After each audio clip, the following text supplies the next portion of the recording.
Hi guys, welcome back to my channel. As you guys probably seen, the new unveiling of the Mclaren W1, the P1 replacement. After 10 years, I can't believe it's been a whole decade. We have it on the screen and I just want to give you guys my first reaction.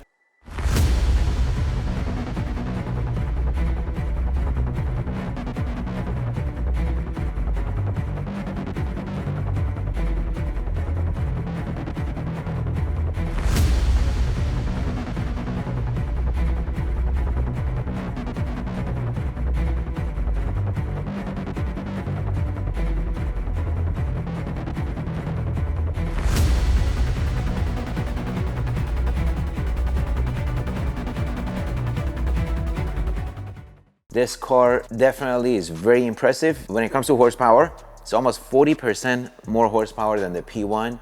But what's really interesting is all the aero, the downforce, as well as revving to 9,200 RPM versus a P1 that's 8,500. To be honest with you, it's a complete brand new car in terms of aero, horsepower, technology, and it's a lot to take in. So I'm still taking it in. Just like when the P1 was unveiled, people had mixed feelings. I think a lot of people do have the mixed feeling about the W1. So it'll take a while to settle in, but what a car. Very impressive. Congrats to everyone at Mclaren. So let's dive in. Well, starting with the design, I love the doors. The gull-wing design doors, I have to say, is my favorite part of the redesigning of the body. My second favorite part of the car is the rear wing. Man, the design is incredible. When it's fully extended out, it almost turns the car into a long tail. And the downforce gotta definitely be more than what the wing on the P1 is currently. And then looking from the side, you got almost 3-dimension fenders on the front. If you look on the side, it's almost like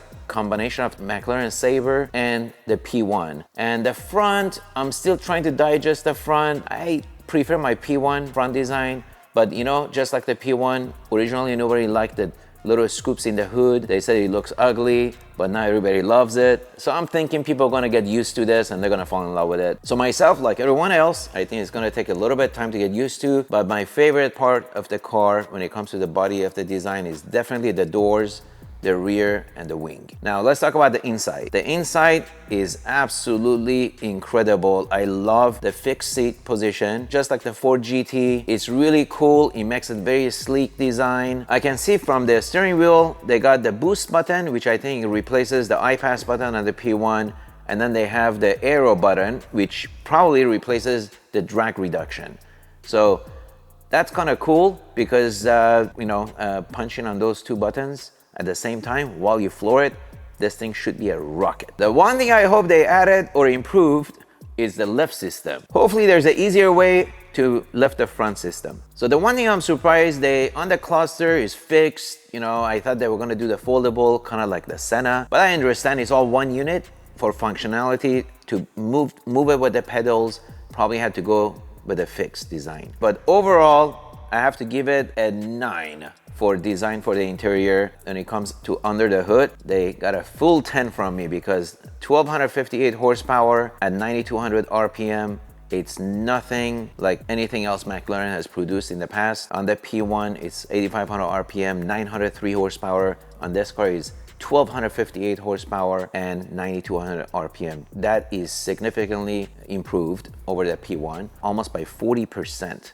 When it comes to the horsepower. If I have to sum it up, the 3 epic parts of this car for me is the horsepower, almost 40% more than the P1, gull-wing doors, which is incredible and totally different feel getting in and out, much easier to get in and out. And 3 is a long tail active spoiler, which is pretty cool. It's almost like Transformers come to life. Just looking at the back, does the P1 or does the W1 have your vote? I have to go with the P1. Still? Yeah. Yeah, the P1 is such a distinct design, you know, it almost looks like, you know, I don't know, 2 eyes and eyebrows, you know, when you look back. You can really tell a P1 when you see it from the rear. Now, when it comes to the sound, you know, it sounds a little bit quieter than a P1, to be honest with you.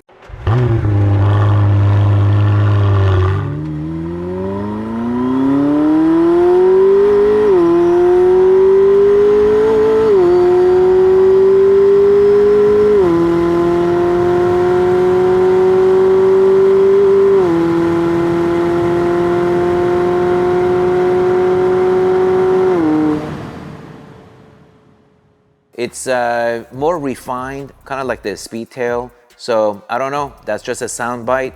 We gotta see it in person and in action. But from what I'm hearing, it's a little bit more smoother. You don't hear the spools and the turbos. It's very smooth, but definitely quieter exhaust than the P1.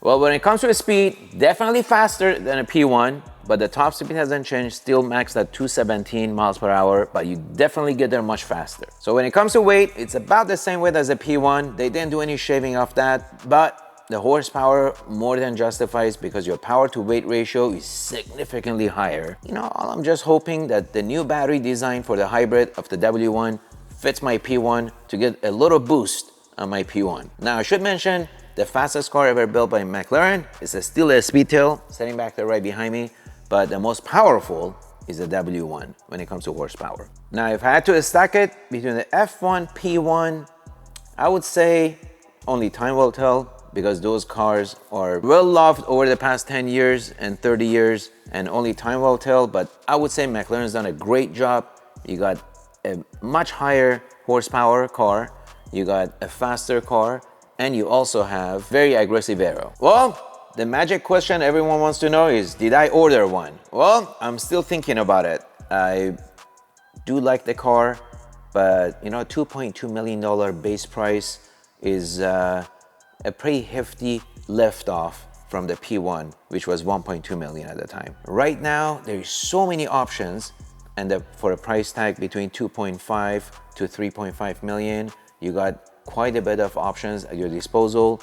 And so I'm definitely seriously thinking about getting the new W1, but I haven't made my final decision. But McLaren, if you want to send me one to drive it, I'll definitely give you my final decision. Well, with that said, this finishes this week's session. Comment down below, what do you think about the W1? Be safe, be well, and see you guys on the next one.